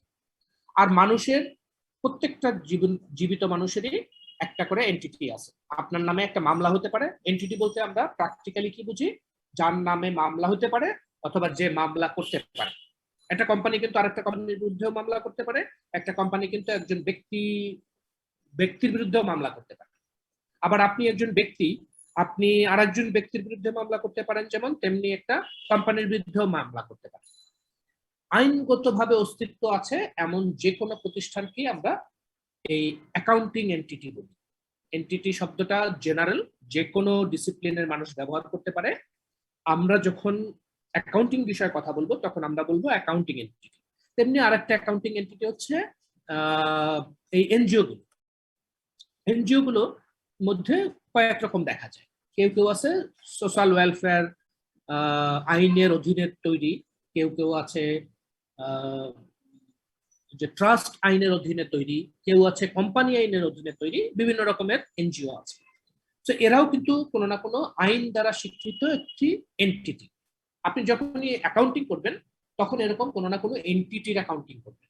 যার কোনো আইনগত স্বীকৃতি নেই তার অ্যাকাউন্টিং করা যায় না। এবং আমাদের আইএফআরএসও আমাদের সবকিছু কিন্তু ঘুরে ফিরে আইএফআরএস এ চলে যাবে। সো আমাদের আইএফআরএসও এমন কিছু বলে না যে আমরা যার অস্তিত্ব নেই তার অ্যাকাউন্টিং করতে পারবো, এমন কোনো সুযোগ আমাদের নেই। That is about entity. So এবার একটা এন্টিটির জন্য আমরা কি কি ফাইন্যান্সিয়াল স্টেটমেন্ট তৈরি করি আপনারা এগুলো জানেন, আমার রিপিট করার তেমন কোনোই প্রয়োজন নেই, আপনারা নিশ্চয়ই ইতিমধ্যে এগুলো তৈরিও করেছেন বেশিরভাগ এখানে। সো জাস্ট একবার উল্লেখ করা, ফাইন্যান্সিয়াল স্টেটমেন্ট হচ্ছে আসলে 4টা স্টেটমেন্ট আর একটা হচ্ছে notes to the financial statements. 4টা স্টেটমেন্ট হলো statement of financial positions, statement of profit আর loss and other comprehensive income. এটাকে আপনি 2টা আলাদা স্টেটমেন্টও করতে পারেন, একটা স্টেটমেন্টের মধ্যেও করতে পারেন। এবং থার্ড হচ্ছে statement of changes in equity, আর ফোর্থ হচ্ছে স্টেটমেন্ট অফ ক্যাশ ফ্লোস।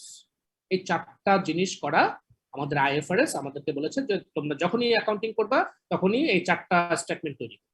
আর এই 4টা স্টেটমেন্টের সম্পর্কে এরা আমরা কিভাবে তৈরি করলাম, তার অ্যাকাউন্টিং পলিসিস, প্রসিডিউরস, এর সম্পর্কে আরো কিছু বাড়তি তথ্য, কাস্টমস, অনেক সময় আমরা প্র্যাকটিস ইত্যাদি জিনিসকেও জানানো আমাদের জন্য আইএফআরএস ম্যান্ডেটরি করেছে।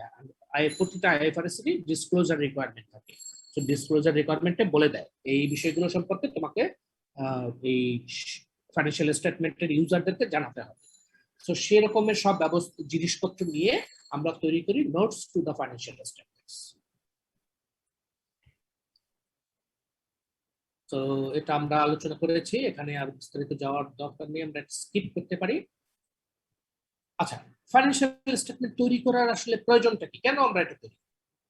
এটা তৈরি করি মূলত আমরা আইনের দ্বারা বাধ্য, যেমন কোম্পানি আইন।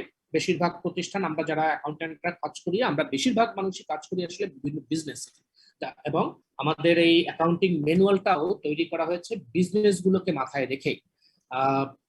মূলত নন প্রফিট অর্গানাইজেশন বা গভর্নমেন্ট অর্গানাইজেশনের জন্য আমরা আসলে চার্টার্ড অ্যাকাউন্ট্যান্টরা খুব বেশি চিন্তিত নই। আমাদের শিক্ষা দীক্ষাও এই সবই আসলে বিজনেস কেন্দ্রিক। সো এই বিজনেসের কথা যদি বলি তাহলে আমাদের রিকোয়ারমেন্টটা হচ্ছে কোম্পানি আইন বলেছে বছরে অন্তত একবার ফাইন্যান্সিয়াল স্টেটমেন্ট তৈরি করে দিতে হবে, এই জমা দিতে হবে সরকারের কাছে। আর এই ফাইন্যান্সিয়াল স্টেটমেন্ট করতে আমাদের কোম্পানি ল যেমন বলেছে তেমনি আইএফআরএসও আমাদেরকে বলে যে এটা একটা ভালো প্র্যাকটিস যে বছরে অন্তত একবার ফাইন্যান্সিয়াল রিপোর্ট তৈরি করে। ফাইন্যান্সিয়াল স্টেটমেন্ট তৈরি করতে গেলে আমাদের জন্য ম্যান্ডেটরি হচ্ছে কোম্পানি আইন এবং এই আইএফআরএস মানে ইন্টারন্যাশনাল ফাইন্যান্সিয়াল রিপোর্টিং স্ট্যান্ডার্ডস, এদের এই 2 বিষয়ের নিয়ম কানুন মেনে আমাকে রিপোর্ট করতে হবে। আর এর বাইরে যেসব প্রতিষ্ঠানগুলো আছে যেমন এনজিওর জন্য যদি আমরা ফাইন্যান্সিয়াল স্টেটমেন্ট তৈরি করি আমরা আইএফআরএস অনুযায়ী করতে পারি, কিন্তু আমাদের করতে কেউ বাধ্য করে নাই। কোনো প্রতিষ্ঠান বাংলাদেশের কোনো আইন বাধ্য করে নাই যে এনজিও গুলোকে আইএফআরএস অনুযায়ী অ্যাকাউন্টিং করতে হবে। তবে বেশিরভাগ এনজিও বা ভালো এনজিও গুলো সবাই আইএফআরএস অনুযায়ী তারা অ্যাকাউন্টিং করে, কারণ আইএফআরএস এত সুন্দর একটা জিনিস যেটার মাধ্যমে অ্যাকাউন্টিং করলে একজনের অঙ্ক আর একজন বুঝতে পারে, সহজ হয়ে যায়, সবার জন্য বোধগম্য হয়ে যায়, একটা কমন ডিসিপ্লিনের মধ্যে থাকে, যার জন্য তারাও আইএফআরএস ব্যবহার করে। অনেক ছোট এনজিও আছে যাদের পক্ষে আসলে আইএফআরএস জানা মানুষ, আপনাদের মতো একজন মানুষকে তারা প্রতিষ্ঠান এফোর্ড করতে পারে না, তার জন্য তারা হয়তো নিজেদের মতো কোনোভাবে করে। এছাড়া আরেক রকম প্রতিষ্ঠান হচ্ছে লিস্টেড কোম্পানি। লিস্টেড কোম্পানির জন্য তারা প্রথমে হচ্ছে কোম্পানি, সো কোম্পানি আইনের নিয়ম কানুন তার উপরে অ্যাপ্লাইড। দ্বিতীয়ত তারা যেহেতু সিকিউরিটিজ অ্যান্ড এক্সচেঞ্জ কমিশনের লিস্টে মানে স্টক এক্সচেঞ্জে লিস্টেড এবং স্টক এক্সচেঞ্জ পরিচালিত হয় সিকিউরিটিজ অ্যান্ড এক্সচেঞ্জ কমিশন দ্বারা। So securities and exchange commission আবার বাড়তি কতগুলো নিয়ম কানুনের কথা বলেছে, তাদের জন্য সেটাও লিগ্যাল একটা দায়িত্ব হবে। সো ফাইন্যান্সিয়াল রিপোর্টিং স্ট্যান্ডার্ড নিয়ে আমাদের তেমন কিছু বলার নেই। আপনারা জানেন যে আইএফআরএস তৈরি করে ইন্টারন্যাশনাল অ্যাকাউন্টিং স্ট্যান্ডার্ড বোর্ড, এবং এইগুলোকে আমরা বাংলাদেশে আমাদের মতো করে অ্যাডপ্ট করি। আপনারা এখানে শব্দটা লক্ষ্য করুন, ADOPT, অ্যাডপ্ট। আরেকটা কাছাকাছি ইংরেজি শব্দ আছে অ্যাডাপ্ট। ADA, ও এর জায়গায় এ হবে আর সব সেম। অ্যাডাপ্ট করা মানে হচ্ছে আপনি আরেকজনের একটা জিনিস হুবহু নিয়ে নেওয়া, আর অ্যাডপশন মানে হচ্ছে আপনি অন্যের একটা জিনিস নিচ্ছেন কিন্তু একটু নিজের মতো করে নিয়ে। আমরা যখন ইন্টারন্যাশনাল অ্যাকাউন্টিং স্ট্যান্ডার্ড বাংলাদেশে গ্রহণ করি তখন আমরা কিন্তু অ্যাডপ্ট করি, হুবহু আইএফআরএসটাকে আমরা নিয়ে নেই না। যদিও এই কথাটা বলছি এটাতে মনে হতে পারে যে আইএফআরএস এর সাথে তাহলে আমাদের বাংলাদেশ স্ট্যান্ডার্ডের মধ্যে অনেক বড় পার্থক্য। নো, পার্থক্য অত্যন্ত কম, মানে এটা 1%ও হবে না। মানে টোটাল যদি আইএফআরএস আমরা বলি তার 1%ও হবে না যে আমরা পরিবর্তন করেছি। সামান্য দুই একটা জায়গায় একটু বানান টানানা আমাদের বদলাতে হয়েছে, ওই অতটুকু, এটা একেবারেই খুব সামান্য। কিন্তু যেহেতু খুব সামান্য হলেও আমরা অ্যাডাপ্ট কথাটা ব্যবহার করতে পারি না, আমরা বলছি অ্যাডপ্ট করেছি আমরা, ওকে। এবং এই অ্যাডপ্টেড বাই আইসিএবি, এখন কিন্তু অ্যাডপশনের দায়িত্বটা চলে গেছে এফআরসির কাছে। এখন অ্যাকাউন্টিং বাংলাদেশে কোন অ্যাকাউন্টিং স্ট্যান্ডার্ড ব্যবহার হবে, বাংলাদেশের অ্যাকাউন্টিং এর রেগুলেটর কিন্তু এখন এফআরসি, ফাইন্যান্সিয়াল রিপোর্টিং কাউন্সিল, আপনারা জানেন তাদের সম্পর্কে। সো আগে এটা সোল অথরিটি ছিল আমাদের আইসিএবি। আইসিএবি একমাত্র নির্ধারণ করতো বাংলাদেশে কোন অ্যাকাউন্টিং স্ট্যান্ডার্ড অনুযায়ী অ্যাকাউন্টিং তৈরি হবে। এখন এই অথরিটিটা আমাদের নেই বলা যাবে না, কারণ আসলে এখনো আমরাই করছি, কিন্তু লিগালি এটার দায়িত্বটা ইয়ের কাছে, এফআরসির কাছে লিগালি। কিন্তু তাদের ওই ক্যাপাসিটি নেই যে এতগুলো আইএফআরএস কে স্টাডি করে এটা সম্পর্কে বাংলাদেশের কোথায় কি পরিবর্তন করা দরকার ইত্যাদি বুঝে এটাকে অ্যাডাপ্ট করার মতো ম্যান পাওয়ার বা ক্যাপাসিটি এফআরসি নেই বলে বাস্তবে এখনো আমরা মানে আইসিএবি আমরা এই অ্যাডাপশনের কাজ করে যাচ্ছি। সো আরেকটা টার্মিনোলজি আপনারা খুব কমনলি শোনেন জানেন, that is gap, generally accepted accounting principal, accounting practice. এই গ্যাপ কথাটা আমাদের দেশে একটু কম ব্যবহার হয়, কিন্তু ইউরোপ আমেরিকাতে এটা ব্যাপকভাবে ব্যবহৃত গ্যাপ, যে তুমি কোন গ্যাপ অনুযায়ী করছো। এবং সেখানে গ্যাপ বলতে গেলে খুব সাধারণভাবে বলছি, আমি স্পেসিফিক বাংলাদেশ পয়েন্ট অফ ভিউতে আসবো, তার আগে একটু বলে নেই যে গ্যাপ বলতে বলা হয় বোঝানো হয় একটা হচ্ছে আমেরিকান গ্যাপ, একটা হচ্ছে ব্রিটিশ গ্যাপ। এই দুইটা গ্যাপ হচ্ছে সারা পৃথিবী ডমিনেট করছে বহুকাল ধরে, এবং অনলি ইন 80s, হ্যাঁ 80s, তাও লেট 80s থেকে ইন্টারন্যাশনাল অ্যাকাউন্টিং স্ট্যান্ডার্ড হিসেবে এই আইএএসবির যখন যাত্রা শুরু হয় তখন থেকে একটা থার্ড গ্যাপ, যাদের কাজ হলো আসলে এই দুই ব্রিটিশ গ্যাপ আর আমেরিকান গ্যাপ। আমেরিকানদের বোর্ডের নাম হচ্ছে এফএএসবি, ফাইন্যান্সিয়াল স্ট্যান্ডার্ড রিপোর্টিং বোর্ড নাকি স্ট্যান্ডার্ড এফএএসবি। এছাড়া আরো কতগুলো গ্যাপ ছিল খুব আলোচিত, যেমন অস্ট্রেলিয়ান গ্যাপ, কানাডিয়ান গ্যাপ, তারাও খুবই আলোচিত। বাট আমেরিকান গ্যাপ এবং ব্রিটিশ গ্যাপই সারা পৃথিবীর মানুষ বেশি ব্যবহার করেছে, এবং সব থেকে বেশি ব্যবহার হয়েছে ব্রিটিশ গ্যাপ। এর কারণও আছে, ব্রিটিশরা পৃথিবীর অর্ধেক পৃথিবী শাসন করছে, তাদের একটা লিগেসি আছে বহু দেশে। আমরা যেমন আমাদেরকে শোষণ করে গেছে তারা, ওই তাদের ধারাবাহিকতা আমরা এখনো ভুলতে পারি না, অনেক ক্ষেত্রেই তাদের প্রভাব আমাদের মধ্যে আছে। এখনো বাংলাদেশে বহু আইন আছে যেগুলো ব্রিটিশরা তৈরি করে দিয়ে গিয়েছে। তো তেমনি তাদের গ্যাপটাও আমরা দীর্ঘকাল ধরে প্র্যাকটিস করেছি, এবং এই মোটামুটি 90s-এ এসে 90-এর দশকে, গত শতাব্দীর 90-এর দশকে এসে আমরা ইন্টারন্যাশনাল অ্যাকাউন্টিং স্ট্যান্ডার্ড ব্যবহার করা শুরু করি। এবং আপনারা জেনে ভালো লাগবে, বাংলাদেশ প্রথম কয়েকটা দেশ যারা ইন্টারন্যাশনাল অ্যাকাউন্টিং স্ট্যান্ডার্ড ব্যবহার শুরু করে তাদের একটা, এবং বহু দেশ বাংলাদেশের পরে ইন্টারন্যাশনাল অ্যাকাউন্টিং স্ট্যান্ডার্ড ব্যবহার করা শুরু করেছে। এবং আপনাদের আরো জেনে ভালো লাগবে যে এখন যদিও আপনার ইউএস গ্যাপ এবং ইউকে গ্যাপ এখনো বিদ্যমান, তবে দিন দিন বিভিন্ন দেশের মানুষ তারা এই দুই গ্যাপ ছেড়ে সবাই ইন্টারন্যাশনাল অ্যাকাউন্টিং এ চলে আসছে। ইউরোপিয়ান ইউনিয়নও ইন্টারন্যাশনাল অ্যাকাউন্টিং স্ট্যান্ডার্ডকেই অ্যাডপ্ট করেছে, তবে তারা সম্পূর্ণরূপে ম্যান্ডেটরি করেনি এখনো, কনভার্জেন্স প্রসেস চলছে। আমাদের এই চ্যাপ্টারের মধ্যে একটা পয়েন্ট আছে কনভার্জেন্স, এটা আপনারা পড়ে নিলে আমার এই কথাটা আরো বিস্তারিতভাবে ভালো করে বুঝে নিতে পারবেন। এখানে আমার আর বিস্তারিত বলার তেমন কিছু নেই, আপনার যদি কোনো প্রশ্ন থাকে বলতে পারেন।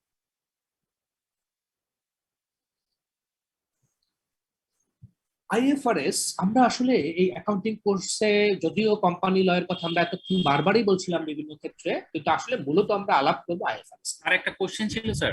জি বলুন। স্যার কিছু জায়গায় আমরা দেখি যে this IFRS or this IS adopted by ICAB. তো স্যার এই এফআরসি স্যার যখন প্রতিষ্ঠিত হলো 2015 সালে মেবি, তো স্যার তারপরে স্যার কি অ্যাকচুয়ালি এই আইএফআরএস বা আইএস যেগুলো হয়েছে সেগুলো কি স্যার এফআরসি অ্যাডপ্ট করেছে নাকি স্যার সেগুলো আইসিএবি অ্যাডপ্ট করেছেন? আসলে এখন পর্যন্ত প্র্যাকটিক্যালি সবগুলি আইসিএবি করেছে। আইসিএবি যেগুলোকে অ্যাডপ্ট করেছে রিসেন্টলি কয়েক মাস আগে বোধহয় এফআরসি থেকে একটা চিঠি দেওয়া হয়েছে, মানে চিঠি দিয়ে ওরা আমাদের অ্যাডপ্টেড করা জিনিসগুলোকে নিজেদের করে নিয়েছে, এরকম ভাবে একটা চিঠি দিয়েছে। আসলে লিগাল অথরিটিটা এখন তাদের। ওকে, সো এখন আইসিএবি করলেও বলতে হবে এটা এফআরসি। ওকে স্যার, ঠিক আছে, থ্যাংক কিন্তু ইউ। তাদের ওই ক্যাপাসিটি নেই যে তারা এইগুলোকে বুঝে শুনে অ্যাডাপ্ট করতে পারে। ওখানে আমাদের চার্টার্ড অ্যাকাউন্টেন্টরাও আছেন, বেশ আমাদের 3 জনই আছেন ওখানে, এক্সিকিউটিভ ডিরেক্টর হিসেবে কাজ করেন, আমাদের ইনস্টিটিউটের মেম্বার তারা। কিন্তু থাকলেও 3 জন আর কতটুকু কাজ করতে পারে? তো তারা এখনো আইসিবির উপরে নির্ভরশীল। তবে লিগালি স্পিকিং এইটার দায়িত্ব এখন পুরোপুরি এফআরসি, বাংলা আইসিবির এখন আর লিগাল দায়িত্বটা নেই।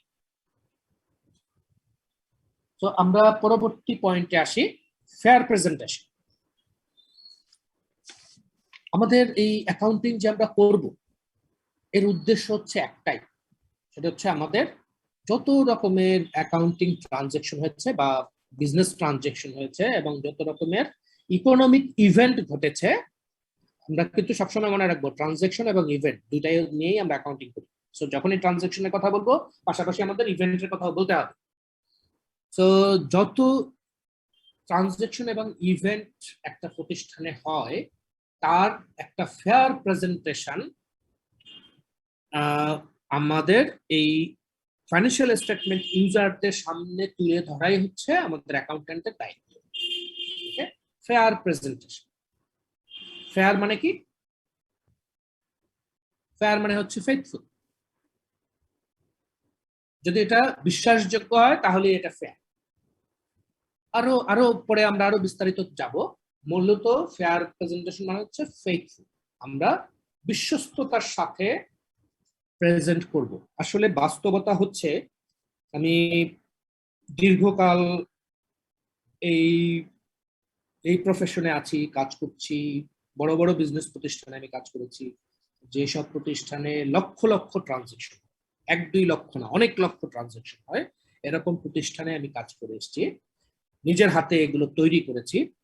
তৈরি করে আমি আজকে আপনাদের সামনে যখন কথা বলছি তখন আমি এই কথাটা বলতে পারি, আপনার যত আইএফআরএস বলেন, যত কোম্পানি ল বলেন, আপনি যদি মানুষ হিসেবে ফেয়ার না হন, আপনি যদি মানুষ হিসেবে আপনার ইনভেস্টরদের প্রতি ফেথফুল না হন, তাহলে কোনো আইন, তাহলে কোনো আইএফআরএস আপনাকে দিয়ে ভালো একটা ফাইন্যান্সিয়াল স্টেটমেন্ট তৈরি করাতে পারবে না। আমার কথাটা লক্ষ্য করেছেন? জি স্যার। হ্যাঁ, লক্ষ্য করেছেন? কি বলেছি একজন বলুন তো, আমি কি বলতে চেয়েছি বলুন না, একজন যে কেউ। নিজে ফেয়ার না হলে যে ফেয়ার প্রেজেন্টেশন দিয়ে একটা ফাইন্যান্সিয়াল স্টেটমেন্ট রেডি করা যাবে না। হ্যাঁ, এটা হচ্ছে সবথেকে ইথিক্যাল হইতে হবে। Yes yes, ethical. আসলে আইন দিয়ে হ্যাঁ, দেখুন এখানে একটু ফিলোসফিক্যাল আলোচনা করি। আমাদের দেশে এতগুলো আইন আছে, কত হাজার আইন আছে, এটার বোধহয় সংখ্যাটা আপনিও জানেন না আমিও জানি না, তবে এইটুকু বুঝি কয়েক হাজার আইন আছে, তাই না? এত আইন থাকার পরে আমাদের সবার খুব ভালো হয়ে যাওয়ার কথা না? এতগুলো আইন আছে, সে আইন প্রয়োগ করার জন্য পুলিশ আছে, আর্মি আছে, র্যাব আছে, সোয়াত আছে, কত যে বানানো হয়েছে। তারপরেও আমরা দিন দিন দেখতেছি সমাজে দুর্নীতি, অন্যায়, অপরাধ এর সংখ্যা কমে না। তার মানে কি? আইন দিয়ে মানুষকে ভালো করা যায় না, এটা একদম বটম লাইন। আইন দিয়ে মানুষকে ভালো করা যায় না। মানুষকে ভালো করা যায় তার ইথিক্সে যদি কেউ পরিবর্তন করতে পারে তাহলেই মানুষকে ভালো করা সম্ভব। এবং এই ক্ষেত্রে শিক্ষকদের ভূমিকাটাকে আমি মনে করি সব থেকে বড়। আমাদের একদম প্রাথমিক বিদ্যালয়ের শিক্ষক থেকে শুরু করে বিশ্ববিদ্যালয়ের শিক্ষকরা পর্যন্ত যারা আছেন, আমি তাদেরকে মিন করে বলছি। আমার মতো আমি কিন্তু আসলে আমার প্রফেশন তো শিক্ষকতা নয়, তো আমার মতো লোকদেরকে শিক্ষক মনে করবেন। আমরা হচ্ছি আপনাদের গাইড, এক রকমের আপনাদেরকে ধরিয়ে দেই, দেখিয়ে দেই। আমরা আসলে প্রফেশনাল শিক্ষক নই, আমরা প্রফেশনাল অ্যাকাউন্টেন্ট। তো যারা শিক্ষক, একজন প্রাথমিক স্কুলের শিক্ষক, সে যদি শিশুকে নৈতিকতা শেখাতে পারে, আর তারপরে যারা ওই প্রাথমিক থেকে হাই স্কুল থেকে কলেজ, বিশ্ববিদ্যালয় ইত্যাদি, এখানে যারা শিক্ষকেরা কাজ করেন, তারা আসলে ইথিক্স বিল্ডিং করতে পারে। এবং সেটা করতে পারলে জাতিগতভাবে ওই জাতিটা উন্নত হয়। যে জাতির মধ্যে অন্যায় দুর্নীতি থাকে সে জাতি উন্নত জাতি নয়, তার যত টাকা থাকে। আপনি যদি দেখেন আপনার পাশের বাড়ির লোকেরা অনেক ধনী, তাদের অনেক বড় বাড়ি, অনেক গাড়ি, অনেক মানুষ তাদের বাসায় আসা যাওয়া করে, কিন্তু আপনি জানেন এটা হচ্ছে একজন দুর্নীতিবাজ সরকারি কর্মকর্তার বাড়ি। আপনি তাকে সম্মান করবেন? আপনি তাকে উন্নত মানুষ ভাববেন? নাকি তার পাশে আর একটা বাড়ি আছে, সেই বাড়িতে একজন শিক্ষক, উনি একটা কলেজে পড়ান, তাকে দেখলেই আমাদের শ্রদ্ধায় মাথা নুয়ে যায়, তাই না? কেন? কারণ হচ্ছে এই মানুষটা ইথিক্যাল। সো এই জন্য এই IFRS, এই কোম্পানি ল, কেউ আপনাকে দিয়ে ফেথফুল ইনফরমেশন আনতে পারবে না যতক্ষণ ওই প্রতিষ্ঠানের ইন্টারনাল এনভায়রনমেন্ট ইথিক্যাল না হয়। সো এটা হচ্ছে বটম লাইন। কিন্তু তাই বলে বটম লাইন জানার পরেও কি আমরা বসে থাকবো? তা নিশ্চয়ই না। তার জন্যই IASB লোকেরা তারা এই IFRS গুলোকে তৈরি করে এমন ভাবে যাতে মানুষ অন্তত ডিসিপ্লিনড হয়। অ্যাটলিস্ট ফেয়ার প্রেজেন্টেশন যতটুকু হোক ততটুকুই লাভ, আর অন্তত যেন ডিসিপ্লিনড হয়। IFRS-টা সেভাবেই চিন্তা করা। সো IFRS আমাদের সব ক্ষেত্রে ব্যবহার করতে হবে। অ্যাকাউন্টিং এ যতগুলো IFRS আছে সবগুলোর আপনার প্রতিটা প্রতিষ্ঠানের জন্য সবকটা IFRS আবার প্রযোজ্য নয়। যেমন ফাইন্যান্সিয়াল ইনস্ট্রুমেন্ট, এটা তো সবার জন্য প্রযোজ্য কোনো IFRS না। যে প্রতিষ্ঠানে ফাইন্যান্সিয়াল ইনস্ট্রুমেন্ট নিয়ে কাজ করে শুধু তাদের জন্য। আবার ধরুন রিলেটেড পার্টি তো সবার জন্য প্রযোজ্য হবে না। যদি একটাই কোম্পানি হয়, তার জন্য কোনো গ্রুপ কোম্পানি না থাকে, তার যদি সিস্টার কনসার্ন না থাকে, তাহলে তো সে রিলেটেড পার্টি নেই, সেটা তার জন্য প্রযোজ্য নয়। But IAS 1 presentation of financial statements, এটা সবার জন্য প্রযোজ্য। এছাড়াও আরো কয়েকটা IAS আছে যেগুলো মানে অলমোস্ট সবাইকে ব্যবহার করতে হয়। তার মধ্যে একটা হচ্ছে IAS 2 ইনভেন্টরিজ, একটা হচ্ছে IAS 7 property plant and equipment, এরকম আরো I16, IAS 8। হ্যাঁ, IAS 8 ও অনেকের জন্য প্রযোজ্য। এরকম কয়েকটা আছে কমন, যেটা সবার লাগে, NGO-দেরও লাগে। প্রপার্টি প্ল্যান্ট এন্ড ইকুইপমেন্ট এরকম একটা জিনিস যেটা অলমোস্ট সবারই লাগে। তো বাকিগুলো হচ্ছে স্পেশাল, কারো লাগে কারো লাগে। তো এই IFRS গুলো যেভাবে অ্যাকাউন্টিং এর নির্দেশনা দিয়েছে, তাতে আপনার এর বাইরে যাওয়ার দরকার হয় না। তারপরেও একটা সুযোগ কিন্তু রেখে দিয়েছে, সেটা হলো যে যদি কোনো এক্সট্রিমলি রেয়ার কোনো কেস হয়, এমন একটা ঘটনা, আপনি যদি IAS ফলো করতে যান বা IFRS ফলো করতে যান, তাহলে আপনার প্রেজেন্টেশনটা মিসলিডিং হয়ে যাবে, মূল ঘটনাকে উপস্থাপন করা যাবে না। এরকম যদি কোনো ঘটনা আসে, তাহলে আপনি IFRS থেকে ডিপার্ট করতে পারেন। এবং সেটা ডিপার্ট করতে পারেন যখনই এটা ওয়াইড রেঞ্জ অফ ইউজারের কাছে ইউজফুল হবে। একমাত্র এই বিবেচনায় আপনি এটাকে করতে পারেন। তবে আপনাদের একটা কথা বলে রাখি, আমার কর্মজীবন, এই অ্যাকাউন্টিং জীবন শুরু হয় 98, তার মানে আজ কত বছর, 2 আর 20, 22, 23 বছর। এই 23 বছরে আমি একটাও এক্সট্রিমলি রেয়ার কেস পাইনি। সো এটা আসলেই এক্সট্রিমলি রেয়ার কেসের কথাই বলা হচ্ছে। আমি যত ঘটনা এবং ট্রানজাকশনস পেয়েছি সেগুলো এই আইএস এর মধ্যেই কভার করেছে। তবে আমি পাইনি বলে এমন না যে আপনি আগামীকালকে পাবেন না, পেতে পারেন। এমন কোনো ঘটনা আসলে তখন আপনার সুযোগ আছে আইএফআরএস কে ডিপার্ট করার। স্যার নামাজ আছে তো, একটু বিরতি দিবেন নাকি স্যার? হ্যাঁ, একটু বিরতি দিব। এই ট্রু অ্যান্ড ফেয়ার ভিউ এর পরেই আমরা 10 মিনিট একটা ব্রেক নিব, 10-15 মিনিট। হ্যাঁ, ট্রু অ্যান্ড ফেয়ার ভিউ। আমাদের ফাইন্যান্সিয়াল স্টেটমেন্ট আমরা যারা তৈরি করব বা তৈরি করি, আমাদের কাজ হচ্ছে একটা ট্রু অ্যান্ড ফেয়ার ভিউ দেয়া। আমাদের কাছে কিন্তু আইএফআরএস প্রত্যাশা করছে না আমরা 100% নিখুঁত এবং কারেক্ট একটা ফাইন্যান্সিয়াল স্টেটমেন্ট তৈরি করবো, এটা আমাদের কাছে কেউ প্রত্যাশা করে। কিন্তু এটা প্রত্যাশা করে আমরা ট্রু এবং ফেয়ার ভিউ দিই। তাহলে ট্রু মানে কি? ট্রু হচ্ছে truth is usefully seen as an objective concept reflecting factual accuracy. Factual accuracy যেখানে আছে সেটাকে আমরা ট্রুথ বুঝি, এবং এই ফ্যাকচুয়াল অ্যাকুরেসিটা হচ্ছে within the boundary of materiality. Okay, একটা হচ্ছে অ্যাকুরেট, ফ্যাকচুয়ালি অ্যাকুরেট, ঘটনা যা তাই, কিন্তু within the boundary of materiality. এটা যদি ইম্যাটেরিয়াল ফিগার হয়ে থাকে, ইম্যাটেরিয়াল অ্যামাউন্ট হয়ে থাকে, তাহলে কিন্তু সেখানে আমার ট্রুথ দিতে হবে, এই ফ্যাকচুয়াল অ্যাকুরেসি থাকতে হবে, এমন দায় আমাদের নেই। ওকে, আমরা কিন্তু একটুখানি ফ্লেক্সিবল আছি। আসলে এই ফ্লেক্সিবিলিটি ছাড়া অ্যাকাউন্টিং নিয়ে কাজও করা যায়। অ্যাকাউন্টিং স্যার এখানে ম্যাটেরিয়ালিটিটা কিভাবে নির্ধারিত হবে স্যার? ম্যাটেরিয়ালিটি নির্ধারণ করার জন্য আমাদেরকে অ্যাকাউন্টিং কিন্তু তেমন কোনো গাইডলাইন দেয় না। আমাদেরকে ম্যাটেরিয়ালিটি অ্যাসেসমেন্টের জন্য অডিটিং আমাদেরকে একটা গাইডলাইন দেয়। ওকে, সো ম্যাটেরিয়ালিটি বলতে তবুও আমরা একটা কনসেপচুয়ালি পাই যে আপনার যেই সিদ্ধান্তটা হচ্ছে, মানে আমি একদম আমাদের গাইডলাইন দেয় না বলতে বোঝাতে চাচ্ছি একদম নির্দিষ্ট করে কিছু বলে না, তবে একটা ওভারঅল আমাদের আন্ডারস্ট্যান্ডিং দিয়েছে। আইএফআরএস এ পাবেন আপনারা কথাটা বিভিন্ন জায়গায়, যে ম্যাটেরিয়াল হচ্ছে যে অ্যামাউন্টটা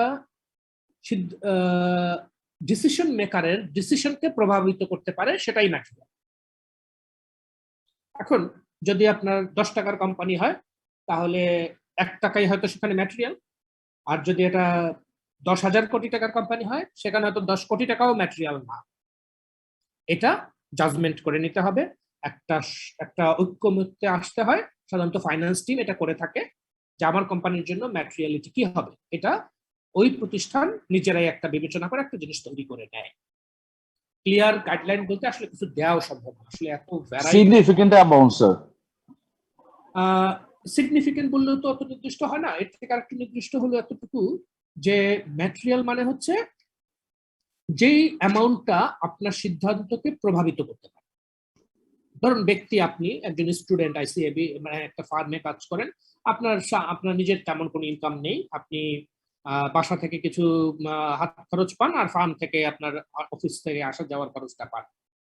আপনার কাছে হয়তো 500 টাকায় একটা ম্যাটেরিয়াল ফিগার, কিন্তু আপনার আর এক বন্ধু যে বেশ ধনী পরিবার থেকে আসছে, তার কাছে হয়তো 500 টাকা খুবই ইম্যাটেরিয়াল, সে হয়তো এক কাপ কফি খেতেই 500 টাকা ব্যয় করে। ওকে, সো এরকম ব্যাপারটা আসলে এরকম, ম্যাটেরিয়ালিটি এক একজনের ক্ষেত্রে এক এক রকম হবে, এক এক প্রতিষ্ঠানের ক্ষেত্রে এক এক রকম হবে। একে শুধু ফাইন্যান্সিয়াল সাইজই না, বিজনেস কমপ্লেক্সিটির উপরে ওটা ডিপেন্ড করে। খুবই কমপ্লেক্স বিজনেস হলে মানে অ্যামাউন্ট, ম্যাটেরিয়ালিটির অ্যামাউন্টটা বড় করে নিতে হয়, কারণ খুব বেশি জটিল জিনিসের মধ্যে ছোটখাটো জিনিসের মধ্যে যাওয়া যায় না, প্র্যাকটিক্যালি ইম্প্যাক্ট মানে অনেক কঠিন হয়ে যায়। সো যার জন্য বিভিন্ন ক্ষেত্রে ম্যাটেরিয়ালিটিকে ডিফাইন করে নিতে হয়, এবং প্রত্যেকটা প্রতিষ্ঠানের বিজনেস নেচারটাও স্যার কনসিডার করতে হয় এর জন্য। কোন ফাইন্যান্সিয়াল স্টেটমেন্ট দেখতে হলে তার জন্য আমার ইন্ডাস্ট্রিটা কি ধরনের, কোন ধরনের একটা হইতাছে না, কোন কনটেক্সটে কাজ করছেন সেটাও আপনার জন্য একটা ব্যাপার। আপনি যদি এনজিও হন, আপনি যাদের কাজ হচ্ছে একেবারে গরিব মানুষের সাহায্য করা, সেখানে আপনার জন্য হয়তো একটা ছোট অ্যামাউন্ট অনেক ম্যাটেরিয়াল।